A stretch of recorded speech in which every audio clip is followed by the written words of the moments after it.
And then there's also the fact that, now see, this is something really only Japan can do. This is something we can't do in America, which kind of sucks, but it's, you know, we cannot factually do this, at least with the level of technology that we currently have as a society, as the human race can't. And what it is in Japan, there's actually a lot of games that are connected throughout the entire area of Tokyo, and sometimes even the entire country. What this means is let's say, for instance, I play DDR, right? And I'm not sure if DDR specifically can do this, but I'm just giving this as an example. When you play DDR and you get a high score on one of the levels, you can actually check your score compared to other machines in your district, other machines in your town, other machines in the entire in the entire region of Tokyo, and then of course the entire country. And I'm not sure, I don't think DDR specifically can do that much of a range, but there are machines like that. There's many, many games like that in Japan, and what they do is they have a tower by the machine. And that tower by the machine actually lists the scores off for the region, for the area, for Tokyo, blah, blah, blah. And then you can actually play those games and then get up on the high score list, stuff like that. And yeah, so it's pretty crazy that they actually have that, you know. And they have that for quiz games. They have that for RPG style games. They have it for dating sim type games. They have it for everything, man. It's fucking nuts. And that's what's allowed that to flourish, because that's basically like a combination online community, but also you get the benefit of it being local in arcades. So you get to actually play against people in your local area and then, you know, have them physically there and stuff like that. So that's the big, it's the culture, it's the setup, it's also the fact that Japan, the reason I said America can't do this is because Japan is a physically small country in geographic size. So they're able to actually afford running Ethernet cables to this arcade, to that arcade, to that arcade, and also the fact that arcades are very close in proximity there. So that's all big reasons for it. Like, you know, if you actually look at an arcade, I'll have pictures of it when I do the Japan documentary thing. Like, one arcade had a stack of just, like, boxes with, like, 30 or 40 Ethernet cables. No, more than that, like 50 or 60 Ethernet cables in each box. And there was, like, 40 of these boxes in a stack that was taller than me on one side of the room.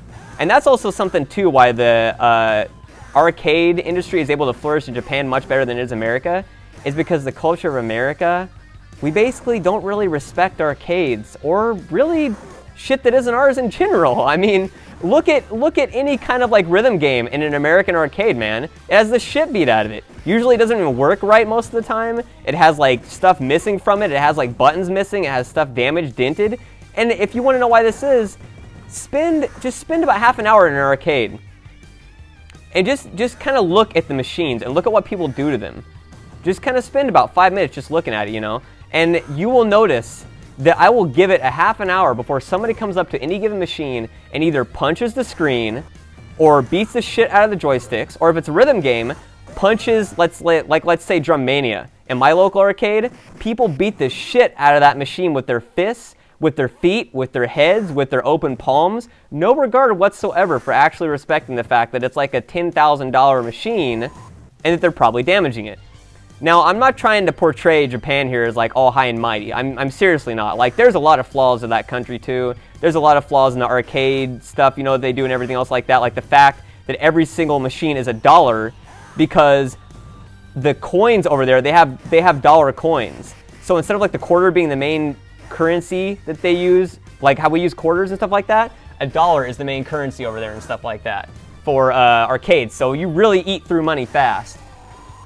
But I'm not saying it's perfect or whatever, you know, don't get me wrong. I'm just stating what I know factually, why the arcade industry flourishes over there. But over there, when people lose matches, you know, of course you may get the occasional guy that gets butthurt, but like people just calmly usually get up from machines, walk away, and wait to have their next turn to play and wait in line. I don't think I saw a single person over there getting rage or throwing anything or getting mad or yelling or screaming or vocalizing or anything that they had lost. Anything. Like ever. And they respect the machines over there. Not to mention that the actual arcade owners actually respect the machines too. I remember being in an arcade and this Gundam game broke. I was watching some guys play it. And it broke, and like 2 seconds later, the guy running the arcade was talking with somebody else there. He saw the thing broke. He went behind his counter, broke out a big-ass toolbox, opened that machine up and fixed it within like 5 minutes. And then went back to like, you know, drinking his coffee and talking. Just bam, fix that fucker. Done. Oh shit, I can't continue. I'm out of credits. Well, I guess that is where we end Final Fight. Too bad, Cody. You no longer have a dick. Sorry for you. But, yeah. But, sorry that kind of turned into a rant about Japan, but what else am I really going to say when I'm doing this game? I mean, in all honesty, like, I mean, there's not really much to commentate on the actual fighting. But, there's that, and then he also proceeded to clean the 3 machines right by them with a towel that was wet, like a wet rag, clean off the joystick, stuff like that, and check them. They just really take care of the machines. It's a really big industry over there. And so that's why it's taken care of so well, and because it's taken care of so well, it flourishes. It's a cyclic thing. But I forgot to say the 4th big thing for arcades, outside of fighting, rhythm, and racing games, is ticket games. Ticket games basically make arcades work in America now. That's basically where like 90% of the revenue comes from, and that's just a fact. That really is where it comes from. So, you know, I mean, it's sad, but what are you going to do, you know? It's basically a form of legal gambling, and people love gambling. So... And I'm not saying that like I'm high and mighty. I fucking love gambling, for God's sake. Luckily, I'm not like, you know, a problem gambler. I mean, I can like totally restrain myself when I've spent, you know, like, I don't know, like if I go out gambling or whatever. I think I gamble maybe like twice a year. And then like once I've done that, you know, I'll probably spend like $100 or something like that each time. And that's it, you know. So I'm not going to like blow everything I own or whatever. But, so yeah, sorry this kind of went from Final Fight into like why arcades are doing good in Japan type thing. Although they're starting to decline too. But you get my point.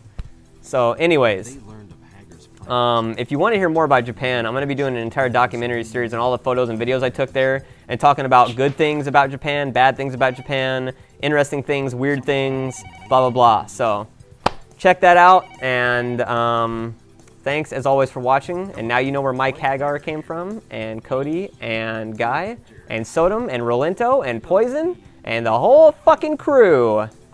Do-de-do. Don't hang up. I'm going to tell you how you can save on your car insurance. Fuck!